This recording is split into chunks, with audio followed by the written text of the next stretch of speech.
Feeling confident? No.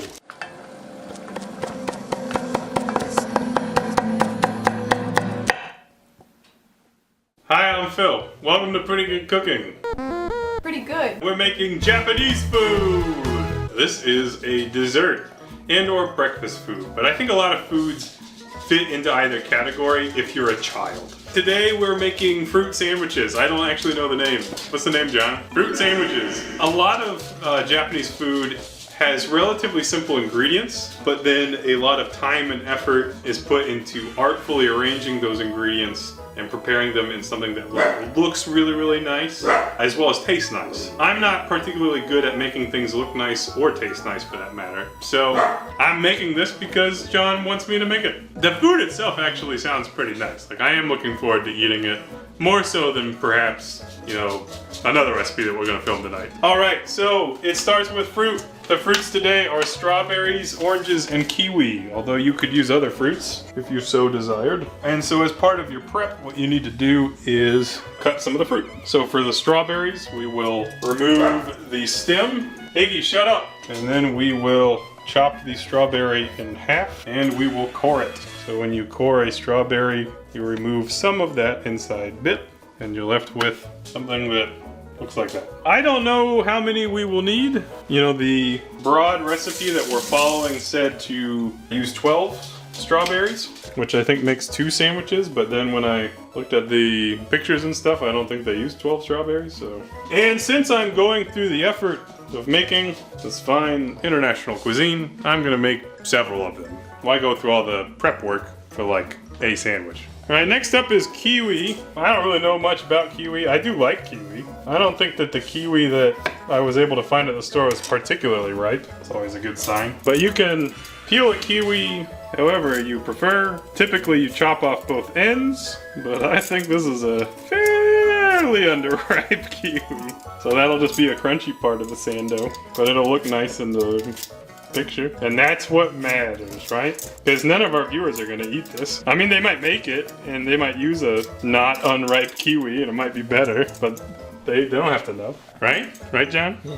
I gotta cut those kiwi, but I don't remember how, so I gotta look that up. Finally, we will work with an orange. This is a navel orange. And you can use your peeling method of preference for those, but in an ideal world, what you will do is separate all of the segments. And again, I can imagine someone who took great pride in their work, you know, really removing all of that pith. But I have a lot of humility in my work, so I'm not gonna do that. And I'll show you what this looks like when we're all done. I f***ed that one up. We'll just put some cream on it, it'll be fine. Right, John? Yeah. Okay, so now it's time to make, oh, actually, you're supposed to dry the fruit, but we'll do that like right before we place it. So no hurry. Also, I don't know how I'm cutting the kiwi, so I'll do that too. In a bowl, we gotta make the cream filling. And this is gonna be a hand-whipped cream. You can use a hand mixer. I don't have one of those. I do have a stand mixer, which would work okay, but I, like SpongeBob, am a man. And so I'm gonna hand whisk it and I'm gonna complain the whole time. Other ingredients in this lovely cream filling will be sugar, no surprise to anyone there, and then a little bit of rum.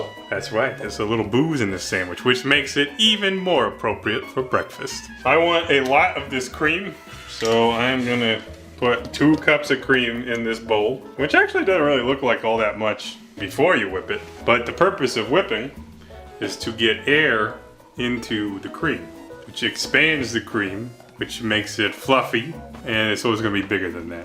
Also, we're living that Japanese life tonight, so why not enjoy a Sapporo? Sapporo, brewed in Canada, I think. I love Sapporo, I really do. Nothing, it's like a 100% genuine statement. It's a beer, it doesn't taste too much, and I like that. No, like beer and fruit sandwiches. All right, okay, if you haven't done this before, or if you got weenie arms, you're gonna have to find someone with strong arms. Because you basically take a whisk and you do this until stiff peaks form. And sometimes, maybe it's soft peaks.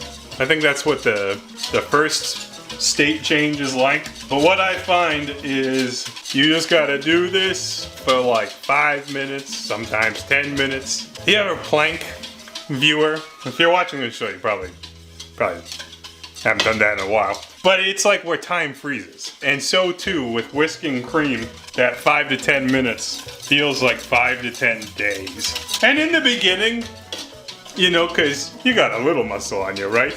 In the beginning, you're like, oh yeah, it's just whisking. I've whisked things before, it's no big deal. Like 10 minutes later, you're like, so I'll be here doing this for a while. Alright, so my arm hurts and the cream is relatively at the place we want it to be. It's not completed, right? But we do have, it's well thickened. You can see that there's some stick on the whisk. And it's at this point we're going to add sugar and rum. According to the thing I'm vaguely following, I believe you're supposed to use 5% sugar to cream.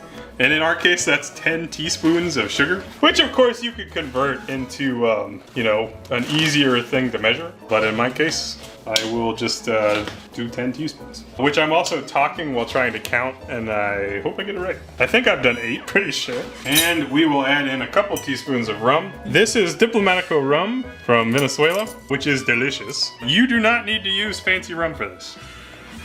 Okay, well that was teaspoon and a half. All right. Like if you wanted to use Bacardi, that would be fine. Basically, you're trying to get a little bit of rum flavor, but it won't be the primary flavor. But we're using the nice stuff because we have it. So continue to whisk. You can see at this point we're getting, you know, some serious pushback from the cream. But our goal is to get it fairly stiff so that it will hold together in the sandwich. We don't want it to be runny. So keep on whipping.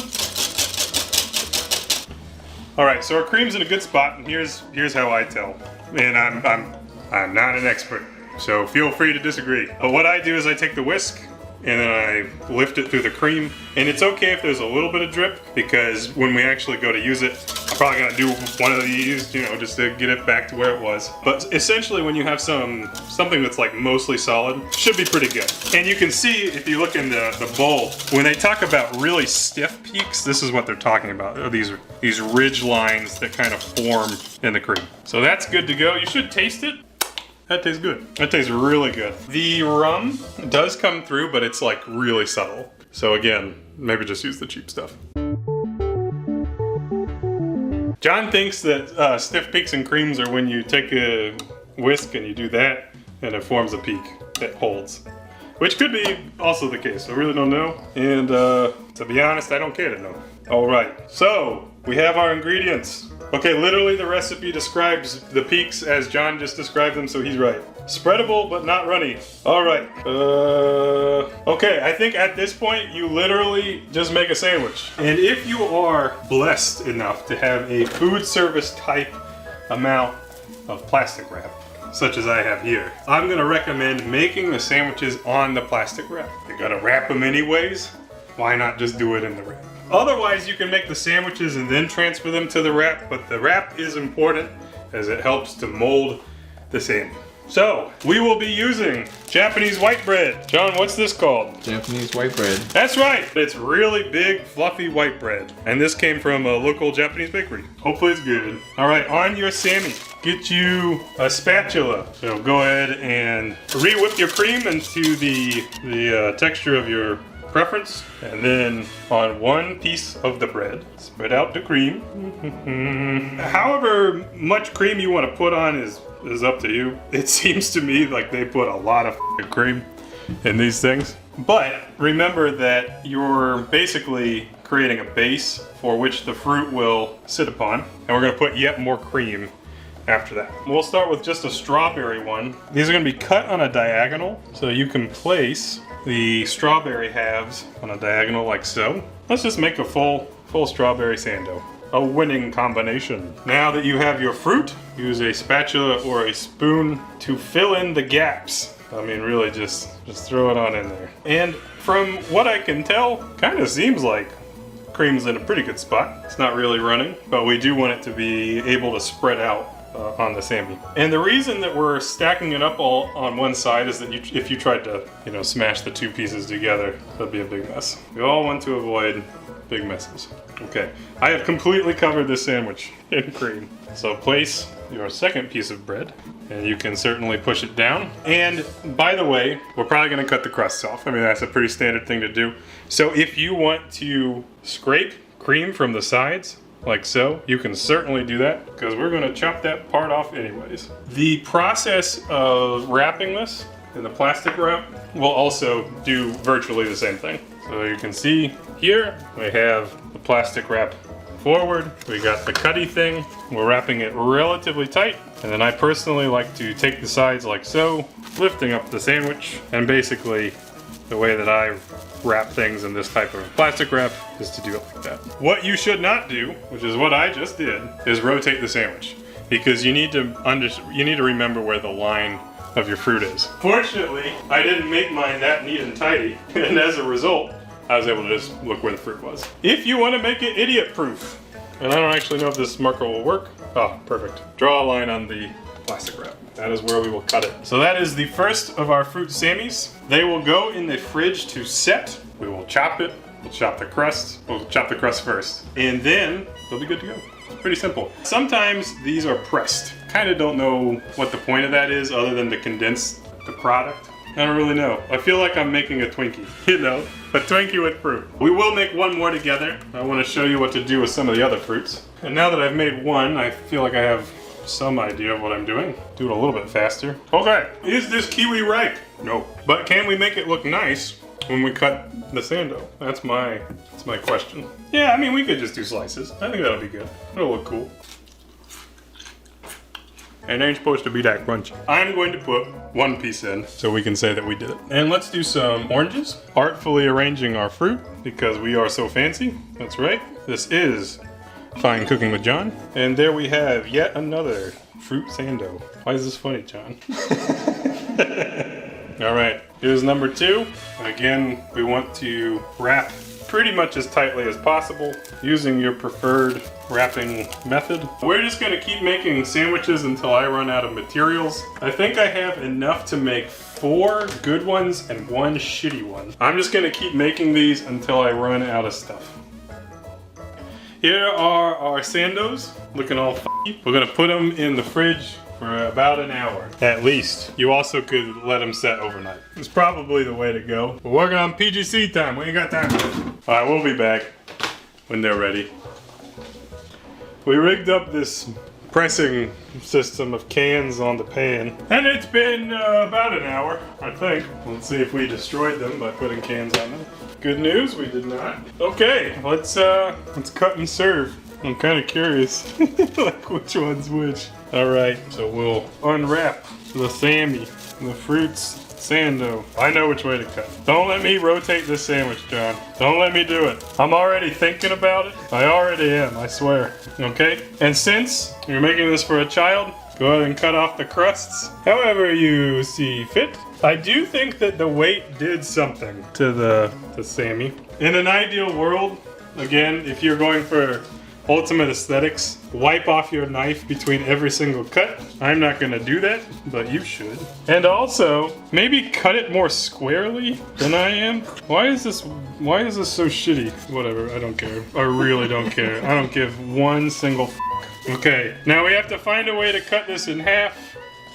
It looks like it's working terribly, and I hate it. Awful. Absolutely awful. Okay, so here's our fruit sandwich, just like the pictures. All right, plated up. Looks pretty good. And that's our show. Hey, let's try another. What if we just leave the crusts on, like an adult, and we'll use a serrated knife, and maybe it'll look a little nicer? Hey, look at that. Just leave the crust on. Just don't be a petulant child. And your Sammy might look okay. Only look at it from that angle. There you go, fruit sando. Okay, let's try this one.